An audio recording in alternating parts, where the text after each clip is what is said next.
Jesus. May the Lord Jesus Christ bless you and open your spiritual eyes to see Jesus today. We welcome you to watch a broadcast by Lord Jesus Christ, the Only Hope program. Take a moment to get your Bibles and listen to this wonderful message on the feast of Passover to feast of Pentecost that can change your lives forever. Watch with faith and expectation, you'll be blessed. All glory be to the Lord Jesus alone. எல்லா மகிமையும் கனமும் துதியும் ஆண்டவராகிய இயேசு கிறிஸ்து ஒருவருக்கே உண்டாயிருப்பதாக. I praise God and thank Him for giving me this wonderful opportunity and great privilege to speak about the transition period from the feast of Passover to the feast of Pentecost. ஆண்டவராகிய இயேசு கிறிஸ்து இந்த நாளில் அவருடைய ஜீவனுடைய வார்த்தை பஸ்கா பண்டிகையிலேருந்து Pentecost பண்டிகைக்கு போகிற பிரயாணத்தை பற்றி பேசும்படிக்கு கொடுத்த மகா பெரிய பாகியத்துக்கும் ஸ்லாக்கியத்துக்கும் நன்றியோடு அவரை துதிக்கிறேன். Greetings to all my wonderful viewers in the name above all names for Lord and Savior Jesus Christ. கேட்டுக்கொண்டிருக்கிற எல்லா பரிசுத்தவான்களுக்கும் ஆண்டவராகிய இயேசு கிறிஸ்து மேலான நாமத்தில் என்னுடைய வாழ்த்துக்கள். We are in the season of preparation to receive the greatest power on this earth. உலகத்திலேயே இல்லாத வல்லமை ஹல்லேலூயா பெற்றுக்கொள்கிற இந்த நாட்கள் ஆயத்த நாட்களில் நாம் இருக்கிறோம். இந்த காலகட்டத்தில் அந்த வல்லமை பெற்றுக்கொள்கிற நாட்கள் அதுக்காக ஆயத்தப்படுற நாட்களாக இருக்கிறது. That was poured out on the 50th day after the Lord Jesus Christ rose from the dead. That is the feast of Pentecost. அது உலகத்திலே இல்லாத வல்லமை என்றைக்கு ஊற்றப்பட்டது? ஆண்டவராகிய இயேசு கிறிஸ்து மரித்து உயிரோடு எழுந்து 50வது நாள் பெண்டிகாஸ்ட் பண்டிகை நாளில் அது ஊற்றப்பட்டது. The next 20 minutes is going to prepare you to receive that power that can totally change your lives forever. அடுத்த 20 நிமிஷத்தில் நீங்கள் ஆயத்தப்பட்டு ஹல்லேலூயா ஆயத்தப்படும்படிக்கு அந்த வல்லமை பெற்றுக்கொள்ளும்படிக்கு உங்கள் வாழ்க்கையே முற்றிலுமாக மாற்றும்படிக்கு ஹல்லேலூயா ஆயத்தப்படுற நேரமாக இருக்கிறது. If you need prayer, call that number on the screen. உங்களுக்கு ஜெபம் தேவைப்பட்டால் அந்த டெலிஃபோன் நம்பர் கூப்பிடுங்க. The very moment you call upon the Holy Spirit of the Lord Jesus, He is there to deliver, heal or bless you. ஆண்டவராகிய இயேசு கிறிஸ்துவை கூப்பிடுற அட்சணமே அந்த இடத்துல அவர் உங்களை விடுவித்து சுகம் தந்து ஹல்லேலூயா ஆசீர்வதிக்க வல்லவராக இருக்கிறார். Shall we constrain Him to come? நாம் அவரை வருந்தி அழைப்போமா? You're the living water, never dying fire. Hallelujah. Welcome, Holy Spirit. We are in your presence. Fill us with your power. Live inside of me. Hallelujah. Hallelujah. Are you aware of the time frame we are living in God's calendar with regard to celebrating our God in the feasts of the Lord? இப்போ தேவனுடைய கேலண்டரில் கர்த்தரை பண்டிகை கொண்டாடுற கர்த்தரை கனப்படுத்துகிற ஹல்லேலூயா பண்டிகை நாட்களோட காலம் எதாவாக இருக்குது உங்களுக்கு தெரியுமா? We have just finished celebrating the feast of Passover and are on the journey towards celebrating the second summer feast of the Lord. இப்போ நாம் இந்த காலகட்டத்தில் பஸ்கா பண்டிகையை கொண்டாடிட்டு பிறகு இப்போ நாம் உஷ்ணக்கால பண்டிகை ஹல்லேலூயா கொண்டாடும்படிக்கு அந்த பிரயாணத்தில் நாம் போய்கொண்டிருக்கிறோம். It comes 50 days after the Lord Jesus Christ rose from the dead, called the day of Pentecost. இது எப்படி எப்போ வர்றதென்றால் ஆண்டவராகிய இயேசு கிறிஸ்து மரித்து உயிரோடு எழுந்த பிறகு 50வது நாளில் நடக்கிறது வந்தது. ஹல்லேலூயா. அது பெண்டிகாஸ்ட் என்னும் நாள் என்று வேதத்தில் எழுதப்பட்டுள்ளது. பென்டி மீன்ஸ் 50. பெந்தி என்றால் 50.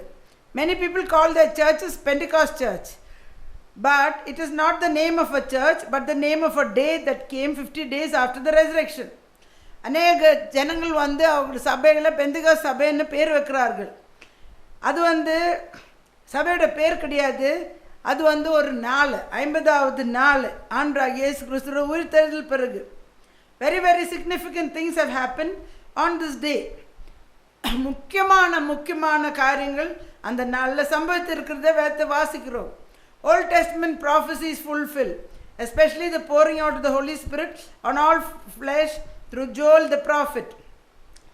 விசேஷமாக பழைய ஏற்பாட்டின் தீர்க்க தரிசனங்கள் யோவேல் தீர்க்கதரிசி மூலிமா கடைசி நாட்களில் மாம்சமான யாவர் மேலே என்னோட ஆவியை ஊற்றுவேன்னு சொன்ன தீர்க்க தரிசனம் நிறைவேறுகிறது.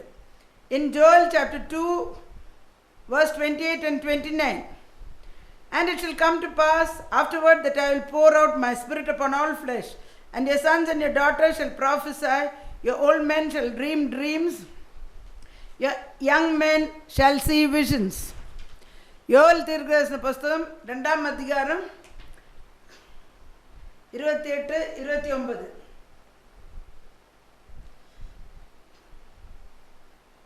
அதற்கு பின்பு நான் மாம்சமான யாவர் மேலும் என் ஆவியை ஊற்றுவேன். அப்பொழுது உங்கள் குமாரரும் உங்கள் குமார்த்திகளும் தீர்க்க தரிசனம் சொல்வார்கள். உங்கள் மூப்பர் சொப்னங்களையும் உன் வாலிபர் தரிசனங்களையும் காண்பார்கள். ஊழியக்காரன் மேலும் ஊழியக்காரிகள் மேலும் அந்த நாளிலே என் ஆவியை ஊற்றுவேன் என்றார். Hallelujah, hallelujah. And verse 29, also upon my servants and upon my handmaids in those days will I pour out my spirit. In verse 28, what do we note here? Some important things are there to be noted. 28ஆம் வசனத்தில் முக்கியமான காரியம் நீங்கள் கவனிக்க வேணுமா இருக்கிறது. God is speaking through prophet Joel, I will pour out my spirit upon all flesh. அப்போ 28ஆம் வசனத்தில் தேவனாகிய கர்த்தர் நான் என் ஆவியை மாம்சமான யாவர் மேலே ஊற்றுவேன் என்று சொல்லியிருக்கிறார். In John chapter 4 verse 24, the Lord Jesus Christ himself tells the Samaritan woman, God is a spirit and those who worship him must worship him in spirit and truth. யோவான் சுவிசேஷம் 4ஆம் அதிகாரம் 24ஆம் வசனத்தில் ஆண்டவராகிய இயேசு கிறிஸ்து தாமே சமாரிய ஸ்திரீயின் இடத்துல தேவன் ஆவியாக இருக்கிறார், அவரை தொழுது கொள்கிறவர்கள் ஆவியோடு உண்மையோடும் தொழுது கொள்ள வேண்டும் என்று. To those who believe God to be more than one, he does not say we will pour out our spirit. ஒரு சிலர் வந்து ஆள் தத்துவத்தில் 2 பேர் 3 பேர் என்று கூட விசுவாசிக்கிறவர்கள் உண்டு. ஆனால் இங்கே வந்து இந்த வசனத்தை நாம் கவனித்தா நாங்கள் எங்கள் ஆவியை ஊற்றுவேன்னு சொல்ல, நான் என் ஆவியை மாம்சமான யாவர் மேலே ஊற்றுவேன்னு சொல்லுகிறார். In verse 29 also he says, I will pour out my spirit, not we. 29 கூட நான் என் ஆவியை ஊற்றுவேன்னு சொல்லுகிறார் தவிர நாங்கள் ஊற்றுவேன்னு சொல்லி எழுதப்பட்டுள்ளதில்லை. In Ephesians chapter 5 verse 3-6, endeavoring to keep the unity of the spirit in the bond of peace. Here we see Apostle Paul writes, keep the unity of oneness of the spirit. இங்கே எபேசருக்கு எழுதின நிருபம் 4ஆம் அதிகாரம் 3-6 வாசித்தா, எபேசருக்கு எழுதின நிருபம்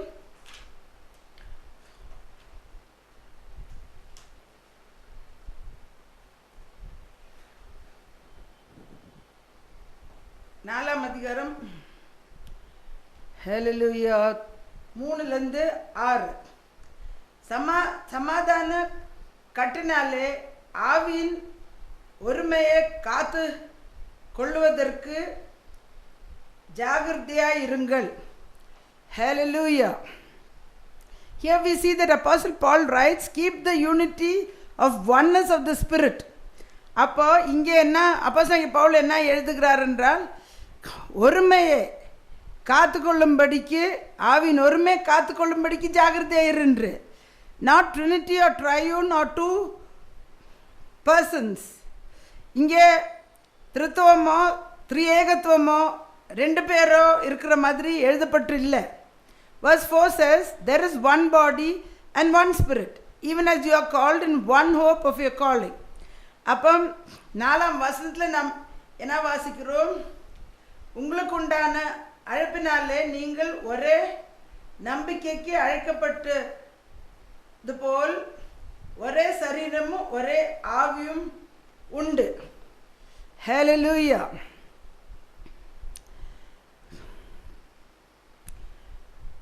And what do we see here? One Lord, one faith, one baptism. அடுத்த வசனத்தில் ஒரே கர்த்தரும் ஒரே விசுவாசமும் ஒரே ஞானஸ்தானமும் உண்டு என்று. Verse 6, one God and Father of all, who is above all and through all and in you all. 6ஆம் வசனத்தில் எல்லாருக்கும் ஒரே தேவனும் பிதாவும் உண்டு. அவர் எல்லாருக்கு மேலும் எல்லாரோடும் உங்கள் எல்லாருக்கும் உள்ளே இருக்கிறவர். Hallelujah. Hallelujah. It speaks about oneness. God is one. ஒருமையை பற்றி, ஒரே தேவனை பற்றி இங்கே அப்போஸ்தலனாகிய பவுல் எழுதுகிறார். பழைய ஏற்பாட்டிலையும் பார்த்தோம். Not 2 or 3 or 4 persons. 2 ஆள் தத்துவம், 3 ஆள் தத்துவம், 4 ஆள் தத்துவங்கள் உண்டென்று எழுதப்படவில்லை. Verse 6 says, one God and Father of all is that God who is a spirit. 6ஆம் வசனத்தில் இப்போ வாசித்தோம், எல்லாருக்கும் ஒரே தேவனும் பிதாவும் உண்டு என்று நாம் வாசித்தோமே. அது ஹல்லேலூயா, தேவன் ஆவியாக இருக்கிற தேவனை பற்றி சொல்லுகிறது. Who then is the Lord Jesus Christ? அப்போ ஆண்டவராகிய இயேசு கிறிஸ்து யாராக இருக்கிறார்? 1 Timothy 3:16 says, God was manifest in the flesh. 1 Timothy 3ஆம் அதிகாரம் 16ஆம் வசனத்தில் நாம் என்ன வாசிக்கிறோம்? தேவன் மாம்சத்தில் வெளிப்பட்டார். In John chapter 14 verse 8, 9 and 10, Philip saith unto the Lord Jesus, Lord, show us the Father, it is enough for us. Verse 9, Jesus said unto him, have I been so long time with you, and yet have you not known me, Philip? He that has seen me has seen the Father. And how say you then, show us the Father? Hallelujah. Believe you not that I am in the Father, and the Father in me? The words that I speak to you, I speak not of myself, but the Father that lives in me. He does the works. Hallelujah. யோவான் சுவிசேஷம் 14, 8, 9, 10. பிலிப்பு அவரை நோக்கி, ஆண்டவரே, பிதாவே எங்களுக்கு காண்பியும், அது எங்களுக்கு போதும் என்றார். அதற்கு இயேசு, பிலிப்புவே, இவ்வளோ காலம் நான் உங்களோடு கூட இருந்தும் நீ என்ன அறியவில்லையோ? என்னை கண்டவன் பிதாவை கண்டான். அப்படி இருக்க பிதாவை எங்களுக்கு காண்பியும் என்று நீ எப்படி சொல்லுகிறோம்? நான் பிதாவிலும் பிதா என்னிலும் இருக்கிறதை நீ விசுவாசிக்கவில்லையோ? நான் உங்களுடனே சொல்லுகிற வசனங்களை என் சுயமாய் சொல்லவில்லை, என்னிடத்தில் வாசமாயிருக்கிற பிதாவானவரே இதே கிரியை செய்கிறார். Hallelujah. It is all about oneness, not more than one. The rest are all manifestations of the one God. இதெல்லாம் பற்றி ஒரே தேவனை பற்றி தான் அது குறிப்பிடுறதை பார்க்குறோம். ஒருவரை விட அதிகமான ஆள் தத்துவம் கிடையாது. பாக்கி எல்லாம் கூட என்னவா இருக்கிறது? வெளிப்படுத்துதலாக இருக்கிறது. ஒரே தேவன் விதவிதமான இடங்களில் வெளிப்பட்டிருக்கிறார். This year we are celebrating the feast of Pentecost on the 19th of May 2024. இந்த வருஷம் நாம் பெண்டிகாஸ்ட் பண்டிகை என்னைக்கு கொண்டாடுறோம் என்றால் மே மாதம், இந்த மாதம் 19ஆம் தேதி நாம் கொண்டாடுறோம். Whatever a person has on this earth or not, he should and must have the spirit that was poured out on the day of Pentecost. மனுஷனுக்கு இந்த பூமியில் என்ன இருந்தாலோ இல்லாத போனாலோ அந்த பெண்டிகாஸ்ட் நாளில் ஊற்றப்பட்ட பரிசுத்த ஆவி நிச்சயமாக வேணும். which is the spirit of the Father, as we saw earlier. அது வந்து யாரோட ஆவி? பிதாவின் ஆவி. முன்ன நம்ம அதை பற்றி பார்த்தோம். Human beings were not created to depend on their own strength. மனுஷனை சிருஷ்டிக்கும் போது தன்னுடைய சொந்த பலத்தில் நம்பிக்கை வைக்கிறதுக்காக சிருஷ்டிக்கவில்லை. God has created us in such a way that we should be power assisted. தேவன் நம்மை எப்படி சிருஷ்டித்திருக்கிறார்னால் வல்லமை நமக்கு உதவி செய்ய வேண்டும். அப்படித்தான் இந்த சரீரத்தை சிருஷ்டித்து வைத்திருக்கிறார். You will enjoy doing everything if you are power assisted. நீங்கள் உங்களோட சொந்த பலத்தில் செய்யும்போது கஷ்டப்படுறீர்கள், போராடுகிறீர்கள். ஆனாலும் வல்லமை உங்களுக்கு உதவி செய்யும்போது நீங்கள் சந்தோஷமாக செய்து முடிப்பீர்கள். Hallelujah. Everything you are facing problems today in your lives is because you are trying to work things, everything in your flesh. In Acts chapter 1 verse 8 we read, St. Luke's second account of what happened. அப்போஸ்தலர் நடபடிகள் 1ஆம் அதிகாரம் 8ஆம் வசனத்தில் நாம் என்ன வாசிக்கிறோம்? வைத்தியர் லூக்கா எழுதின 2ஆம் பிரபந்தத்தில் என்ன சம்பவிச்ச பற்றி எழுதுகிறார். But you shall receive power. After that the Holy Ghost has come upon you, and you shall be witnesses unto me both in Jerusalem and in all Judea and in Samaria and unto the uttermost parts of the earth. அப்போஸ்தலர் நடபடிகள் 1ஆம் அதிகாரம் 8ஆம் வசனம். பரிசுத்த ஆவி உங்களிடத்தில் வரும்போது நீங்கள் பலனடைந்து எருசலேமிலும் யூதாவிலும் யூதேயா முழுவதிலும் சமாரியாலும் பூமியின் கடையாந்திரமும் எனக்கு சாட்சியாக இருப்பீர்கள் என்றார். Hallelujah. Hallelujah. The New Testament church was a Holy Spirit driven church. புதிய ஏற்பாட்டின் சபையை பார்த்தா பரிசுத்த ஆவி அவர்களை நடத்தின சபையாக இருந்தது. In Acts chapter 2 from verse 1 if we read, அப்போஸ்தலர் நடபடிகள் 2ஆம் அதிகாரத்தில் 1ஆம் வசனத்தை நாம் வாசித்தா, and when the day of Pentecost was fully come, they were all with one accord in one place. Hallelujah. அப்போஸ்தலர் நடபடிகள் 2ஆம் அதிகாரம் 1ஆம் வசனம். பெந்தெகோஸ்து என்றும் நாள் வந்தபோது அவர்கள் எல்லோரும் ஒருமனப்பட்டு ஒரு இடத்தில் வந்திருந்தார்கள். Hallelujah. After the Lord Jesus Christ rose from the dead, he showed himself to many. We read in Acts chapter 1 verse 3 and 4. ஆண்டவராகிய இயேசு கிறிஸ்து மரித்து உயிரோடு எழுந்த பிறகு அநேகருக்கு தரிசனம் கொடுத்தார்கள் என்று அப்போஸ்தலர் நடபடிகள் 1ஆம் அதிகாரம் 3-4 நாம் வாசிக்கிறோம். To whom also he showed himself alive after his passion by infallible proofs, being seen of them 40 days, and speaking of the things pertaining to the kingdom of God. Verse 4, and being assembled together with them, that they should not depart from Jerusalem, but wait for the promise of the Father, which says he, you have heard of me. Hallelujah. அப்போஸ்தலர் நடபடிகள் 1ஆம் அதிகாரம் 3-4.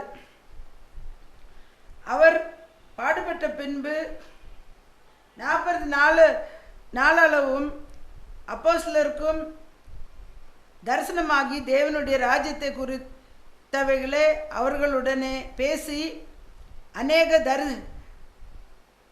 தெளிவான திருஷ்டாங்களாலே அவர்களுக்கு தாமே உயிரோடு இருக்கிற அவராக காண்பித்தார்கள். அன்றியும் அவர் ஹல்லேலூயா வாக்குகளோடனே கூட வந்திருக்கும்போது அவர்களே நோக்கி, தமிழில் 5ஆம் வசனம் வருது, ஆகையால் நீங்கள் எருசலேமை விட்டு போகாமல் என்னிடத்தில் கேள்விப்பட்ட பிதாவின் வாக்குத்தத்தம் நிறைவேற காத்திருங்கள் என்று கட்டளையிட்டார். Hallelujah. Hallelujah. In verse 4 we read, and being assembled together that they should not depart from Jerusalem and wait for the promise of the Father which says he, you have heard of me. 4ஆம் வசனத்தில் எருசலேமில் காத்திருக்க வேண்டும், நான் சொன்ன பிதாவின் வாக்குத்தத்தம் நிறைவேறும்படிக்கு. So we see here that the 120 who were with the Lord Jesus after he rose from the dead for 40 days, hallelujah, and also he revealed himself to them, and they obeyed what Jesus commanded them to do before he was taken up to heaven. இங்கே நாம் என்ன பார்க்குறோம்? 120 பேர்கள் வந்து கர்த்தர் இயேசு கிறிஸ்து உயிரோடு எழுந்த பிறகு அவரோடு கூட இருந்தார் 40 நாட்கள். பிறகு இயேசு கிறிஸ்து அவர்களுக்கு கட்டளையிட்டது பிரகாரம் பரத்துக்கு எடுத்துக்கொள்ளப்படுறதுக்கு முன்பாக கட்டளையிட்டது அவர்கள் கீழ்ப்படிந்து செய்தார்கள். In Luke chapter 24 verse 49, Jesus said, and behold, I send the promise of my Father upon you, but wait in the city of Jerusalem until you be endued with power from on high. லூக்கா சுவிசேஷம் 24:49 வசனம்.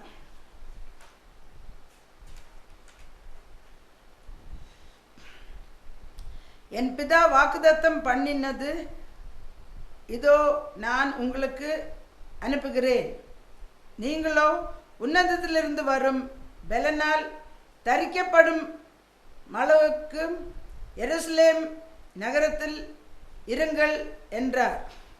Hallelujah, hallelujah. Verse 52, and they worshipped him and returned to Jerusalem. 52ஆம் வசனத்தில் நாம் என்ன வாசிக்கிறோம்? அவர்கள் அவரை பணிந்து கொண்டு மிகுந்த சந்தோஷத்தோடு எருசலேமுக்கு திரும்பி வந்தார்கள். Hallelujah. In verse 53, and were continually in the temple praising and blessing God. 53ஆவது வசனத்தில் நாள்தோறும் தேவாலயத்தில் தேவனை புகழ்ந்து துதித்து கொண்டு இருந்தார்கள். Amen. Hallelujah. Amen. It was on these 120 people only who had prayed for 50 days and were waiting that his spirit was poured out on the day of Pentecost. இந்த 120 பேர்கள் அவரோடு கூட இருந்து 40 நாளும் பிறகு 10 நாளும் ஜெபித்து காத்திருந்தவர்கள் மேலே மட்டும்தான் அந்த பெண்டிகாஸ்ட் நாளில் பரிசுத்தாவி ஊற்றப்பட்டதை பார்க்குறோம். Actually, if you are, hallelujah, actually if you read in Acts chapter 2 verse 5, they were dwelling at Jerusalem, Jews, devout men out of every nation under heaven. அப்போஸ்தலர் நடபடி 2ஆம் அதிகாரம் 5ஆம் வசனத்தில் நாம் வாசித்தா,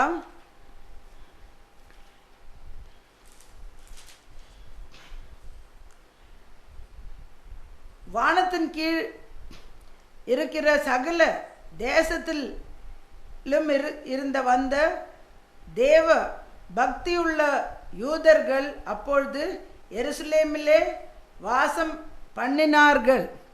Hallelujah. Hallelujah. We see here that godly Jews from all around the world were gathered in Jerusalem to offer the sacrifices and celebrate the feast of Pentecost. இங்கே என்ன பார்க்குறோம்? உலகத்தில் இருக்கிற அத்தனை பக்தியுள்ள தேவ பக்தியுள்ள யூதர்கள் வந்து எருசலேமில் அவர்களோட பண்டிகையோட பலியை செலுத்தும் படிக்கும் பண்டிகையில் கர்த்தரை கொண்டாடும் படிக்கும் சேர்ந்து வந்திருந்தார்கள். For the main feast they themselves would be present, not others. They won't send others. முக்கியமான இந்த 3 பண்டிகைகளில் அவர்களே வருவார்கள். எந்த நாட்டில் இருந்தால் கூட வேறு யாரையும் அனுப்ப மாட்டார்கள். அந்த கடமையை அவர்களே வந்து செலுத்துவார்கள் எருசலேமில் வந்து. Hallelujah. But we see here that the Holy Spirit was poured out only on the 120 who were waiting and looking and longing for the power that is poured out on this day. ஆனால் நம்ம என்ன பார்க்குறோம்? எல்லார் மேலேயும் பரிசுத்தாவி ஊற்றப்படவே இல்லை. Hallelujah. 120 பேர்கள் மட்டும்தான் 40 நாட்கள் ஆண்டவரோடு பூமியில் இருந்த போது கூட இருந்தார். பிறகு 10 நாட்கள் வந்து தேவனை துதித்து மகிமைப்படுத்தி கொண்டு பிதாவின் வாக்குத்தத்துக்கு காத்திருந்தார்கள். ஹல்லேலூயா. அந்த நாளில் அவர்கள் மேலே தான் அது ஊற்றப்பட்டதை பார்க்குறோம். In Acts chapter 2 verse 2 to 4 we read what happened. அப்போஸ்தலர் நடபடிகளில் 2ஆம் அதிகாரம் 2லேருந்து 4ஆம் வசனத்தில் என்ன சம்பவிச்சது நாம் வாசிக்கிறோம். And suddenly there came a sound from heaven as of a rushing mighty wind, and it filled all the house where they were sitting. Hallelujah. Verse 3, and there appeared unto them cloven tongues like as of fire, and it sat upon each of them. Verse 4, and they were all filled with the Holy Ghost and began to speak with other tongues as the Spirit gave them utterance. அப்போஸ்தலர் நடபடிகள் 2ஆம் அதிகாரம் 2லேருந்து 4ஆம் வசனம். அப்பொழுது பலத்த காற்று அடிக்கிற முழக்கம் போல் வானத்திலிருந்து சடுதியாய் ஒரு முழக்கம் உண்டாகி அவர்கள் உண்டாயிருக்கிற வீடு முழுவதையும் நிரப்பிற்று. அல்லாமலும் அக்னிமயமான நாவுகளைப் போல பிரிந்திருக்கும் நாவுகள் அவர்களுக்கு காணப்பட்டது. அவர்கள் ஒவ்வொருவர் மேலும் வந்து அமர்ந்தது. அவைகள் எல்லோரும் பரிசுத்த ஆவியினாலே நிரப்பப்பட்ட ஆவியான அவர்களுக்கு பல பல பாஷைகளை அவர்கள் பேசினார்கள். ஹல்லேலூயா, ஹல்லேலூயா.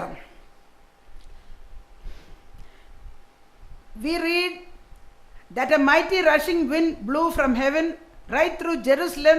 The first time was the sign of the Holy Spirit. எருசலேம் முழுவதும் கூட ஒரு பலத்த காற்று இந்த முதலாவது நாளில் பரிசுத்த ஆவி ஊற்றப்பட்ட போது அடையாளமாக ஒரு பலத்த காற்று அடித்து எருசலேம் முழுவதும் நிரப்பிட்டுன்னு பார்க்குறோம்.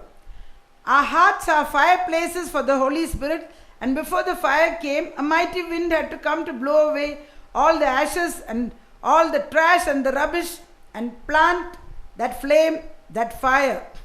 அப்பொழுது நாம் என்ன பார்க்குறோம், நம்முடைய இருதயம் வந்து தேவனுடைய பரிசுத்த ஆவிக்கு ஹல்லேலூயா பலிபீடமாக இருக்கிறத பார்க்குறோம். இங்கேனா நம்ம பரிசுத்த ஆவி அக்னிமயமான நாவுகள் வந்ததுக்கு முன்னாடி பலத்த காற்று வந்து எல்லாம் தேவையில்லாத எல்லாம் வந்து குப்பைகளை அடித்து வெளியாக்க வேணுமா இருந்தது. அது வெளியில் போனப்போ தான் அந்த அக்னிமயமான நாவுகள் வந்து தங்குனது அவங்க மேலே. We are made for the fire of the Holy Spirit. ஆண்டவருடைய அக்னி, பரிசுத்தாவின் அக்னி பெற்றுக்கொள்ளும்படிக்கு நம்ம தேவன் சிருஷ்டித்திருக்கிறார். And there appeared to them divided tongues of fire. அது வந்து ரெட்ட நாக்க போலவே அக்னி எல்லார் தலை மேலேயும் 120 பேர் மேலேயும் இருந்தது. They were specifically 120 people in the upper room. குறிப்பிட்டு 120 பேர் மேல் அறையில் காத்திருந்ததை பார்க்குறோம். We read, and there was a flame for every head. இதை பற்றி நாம் வாசிக்கிறோம் வேதத்தில். ஒரு 120 பேர் மேலே ஒருத்தர் தலை மேலே கூட ரெட்ட நாக்க போல அக்னி காணப்பட்டதுன்னு. All received the flame and all received the fire. 120 பேர்கள் எல்லாரும் அந்த அக்னியும் ஹல்லேலூயா அந்த ஹல்லேலூயா நெருப்பை பெற்றுக்கொண்டார்கள். It is not luck that gets the Holy Spirit. நமக்கு பாக்கியம் இருந்தால் பரிசுத்தாவி பெற்றுக்கொள்ளலான்னு கிடையாது. பாக்கியம் இருந்தால் லாட்ரி கிடைக்கும் அப்படின்னு சொல்லுவார்கள். It's not if you have luck you will get the lottery. 120 out of 120 got it all. 120 பேரும் முழுக்க முழுக்க எல்லார் தலைமையிலும் பெற்றுக்கொண்டார்கள். It's for all those who are washed in the blood, hallelujah, of the Lord Jesus Christ. Their sins are washed. Hallelujah. இது யார் தகுதி இது பெற்றுக்கொள்றதுன்னா ஆண்டவராகிய இயேசு கிறிஸ்துவோட இரத்தத்தினாலே பாவங்கள் கழுவப்பட்டவர்களுக்கு தான் இந்த பரிசுத்த ஆவி பெற்றுக்கொள்ள முடியும். Hallelujah, thank you Jesus. வேற யாரும் அது பெற்றுக்கொள்ள தகுதி இல்லை. First time you received you are washed of your sins in immersion baptism according to Acts 2:38. After that, in Holy Communion, when the blood of Jesus will wash sins which are confessed and forsaken. Hallelujah. So, to become worthy to receive the Holy Spirit, your sins have to be washed by the blood of the Lord Jesus Christ. முதலாவது ஆண்டவராகிய இயேசு கிறிஸ்துவோட ரத்தம் முழுக்க ஞானஸ்தானத்தில் அப்போஸ்தலர் 2ஆம் அதிகாரம் 38ஆம் வசனம் பிரகாரம் பாவ பரிகாரம் இயேசு கிறிஸ்து ரத்தத்தில் நாமத்தில் ஞானஸ்தானம் பெற்றவர்கள் அது பெற்றுக்கொள்ள தகுதியே உள்ளவர்கள். அது பிறகு ஆரம்பத்தில் அந்த முழுக்க ஞானஸ்தானம், பிறகு ராபோஜனத்தில் அவருடைய ரத்தம் அவருடைய சரீரம் நம்ம சரீரத்துக்குள்ளே போகும்போது நாம் நம்முடைய பாவத்தை எல்லாம் அறிக்கையிட்டு மன்னிப்பு பெற்றுக்கொள்கிறோம். அப்பொழுது தான் ஹalleluya thank you Jesus நாம் பெற்றுக்கொள்ள முடியும். ஹalleluya. இப்போ நாம் ஜெபிக்க போகிறேன். சர்வ வல்லமுள்ள தேவனாகிய கர்த்தாவே, ஹalleluya, கேட்டுக்கொண்டிருக்கிற ஒருத்தர் மேலேயும் கர்த்தாவே 19ஆம் தேதி விசேஷமாக ஹalleluya உம்முடைய ஆவியை ஊற்றும், உம்முடைய விடுதலை நீ தாரும். இப்பொழுதே கர்த்தாவே எல்லா பாவ சாப ரோகத்திலேருந்தும் உம்முடைய ஆவி வரும்போது எங்களை நீக்கி கழுவுறதை பார்க்குறோம், சுத்திகிறதை பார்க்குறோம். பெண்டிகாஸ் நாளில் ஊற்றப்பட்ட வல்லமை பிதாவின் வாக்குதத்தம் கேட்குற எல்லாருமேலேயும் இந்த மாதம் இந்த பண்டிகையை உண்மை கொண்டாடி உண்மை கனப்படுத்தி தியாகமான ஒரு ஹalleluya காணிக்கை செலுத்தி உண்மை கனப்படுத்தும் போது நீர் கர்த்தாவே ஹalleluya தியாகத்தை பார்க்குற தேவன் ஆவியை ஊற்றுகிறீர். கர்த்தாவே இப்பொழுதும் மரண தருவாயில் உண்மை நோக்கி பார்த்து கொண்டிருக்கிற ஒருத்தர் மேலே ஆவியை ஊற்றும், விடுதலை தாரும். கர்த்தாவே இந்த பண்டிகை நாட்களோட கர்த்தாவே விசேஷமான இந்த உயிர்த்தெழுந்த வல்லமை பிதாவின் ஆவி எல்லாரும் மனுஷன் பெற்றுக்கொள்ள வேணுமே வேண்டும். எல்லார் மேலே நீ ஊற்ற வேணுமா ஜெபிக்கிற அவங்க ஆயத்தப்பட்டு தகுதி பெற்று பெற்றுக்கொள்ள கிருபத்தார். இயேசு கிறிஸ்து விளையாடப்பட்ட நாமத்தில் ஜெபிக்கிறேன் நல்ல பிதாவே. Dear Lord Jesus, I praise you and worship you and thank you for each and everyone listening to this message. In this Feast of Pentecost season, I pray for all the saints, Lord, that they will receive a fresh anointing of what you poured out on the day of Pentecost, Father. Lord, that they will receive the revelation which the disciples, especially Peter, got about, hallelujah, the Spirit of the Father. Hallelujah, and be filled with your Spirit. These last days be witnesses for you. Hallelujah, like how your apostles were in Jerusalem and Judea and to Samaria and uttermost parts of the earth. Pour out your Spirit upon them. Lord, give them revelation, Lord Jesus. Let when the anointing comes, it breaks the yoke of bondage. I pray that you break all the yokes. Those who are looking for your healing, deliverance, Father, pour your Spirit on them right now and set the captive free. All glory and honor is yours forever and ever. In Jesus' precious name I pray with thanksgiving. Amen. இந்த செய்தி உங்களுக்கு ஆசீர்வாதமாக இருந்தால் நீங்கள் இந்த மோகரிக்கு தொடர்பு கொள்ள வேண்டுமா கேட்டுக்கொள்ளப்பட்டீர்கள். ஹalleluya. அந்த ஒழுத்தை தாங்க விரும்பினால் நீங்கள் உங்கள் காணிக்கையில் அந்த அக்கௌண்ட் நம்பரில் போடுங்கள். இந்த ஹalleluya பெண்டிகாஸ் பண்டிகையில் ஊற்றின பிதாவின் ஆவி எல்லாரும் நீங்கள் நிச்சயமாக பெற்றுக்கொள்ள வேண்டும். அதுக்குன்னு நீங்கள் ஆண்டு செய்த தியாகத்துக்கு ஈடாக ஒரு காணிக்கையை செலுத்தி ஒரு விதைங்கள். உங்கள் எல்லா விண்ணப்பத்து கூட அதில் விடுதலை நீங்கள் பெற்றுக்கொள்ள முடியும். நீங்கள் கர்த்தரை கனப்படுத்துங்கள். இந்த ஊழியத்தின் ஆசீர்வாதம் உங்கள் மேலேயும் உங்கள் குடும்பத்தின் மேலேயும் வந்து பலிக்கும். If this message is a blessing to you, contact us by phone. If you want to support this ministry, send your offerings to the account number mentioned on the screen. Hallelujah. In this summer feast of Pentecost season, you give a sacrificial offering and sow your seed for all your prayer requests, and the Lord is able to pour down the Spirit of the Father upon you and your families and open a mighty door of breakthrough. In this end time harvest of souls, honor the Lord with sacrificial offerings. The Lord will add to you the blessing of this ministry to you and your families. If you want individual prayers, contact us by phone. Friday morning 10 to 2, individual prayers will be made for your deliverance. Come to that address, call us by phone, come and receive your deliverance. தனிப்பட்ட முறையில் ஜெபம் தேவைப்பட்டால் வெள்ளிக்கிழமை காலையில் 10லேருந்து 2 வரைக்கும் உங்களுக்கு ஜெபங்கள் ஏறெடுக்கப்படும். இந்த முகவரிக்கு நீங்கள் வந்து எங்களோடு தொடர்பு கொள்ளுங்கள், வந்து உங்கள் விடுதலையை பெற்றுக்கொள்ளுங்கள். Till we meet again, do not forget, Jesus Christ is Lord.